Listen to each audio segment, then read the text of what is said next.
বার্সার দুই তরুণ রত্ন বিক্রির পথে, ভিনিসিয়াস মাদ্রিদকে না বললেন।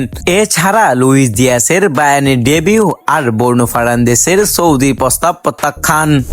বার্সেলোনার লা মাসিয়া একাডেমির দুই তরুণ রত্ন, তাদের নিয়ে এবার বিশাল আলোচনা।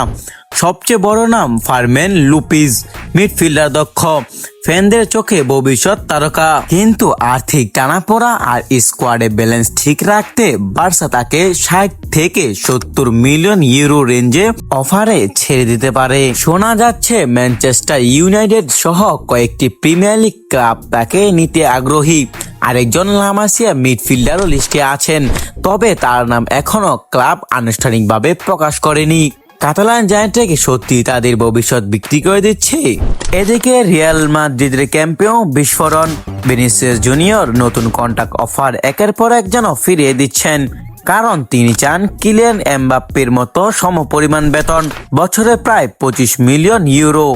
কিন্তু ক্লাব তার চাওয়া মানছেন না, ফলে নেগোসিয়েশন এখন বন্ধের পথে।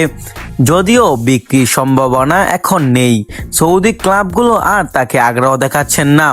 বিনি থাকবেন মাদ্রিদেই, তবে সম্পর্কের অবনতি হবে।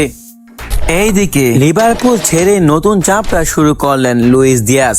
বায়ার্ন মিউনিখে 65 মিলিয়ন পাউন্ডের বিশাল ট্রান্সফারের পর অলিম্পিক লিওনের বিপক্ষে ডেবিউ ম্যাচে নেমে 45 মিনিট দুর্দান্ত খেলেছেন। প্লানটি আদায় করে দলের জয়ের অবদান রেখেছেন, গোল করেছেন ওয়েলিস। আর দিয়াজের এনার্জি দেখে ভক্তরা অনেক খুশি।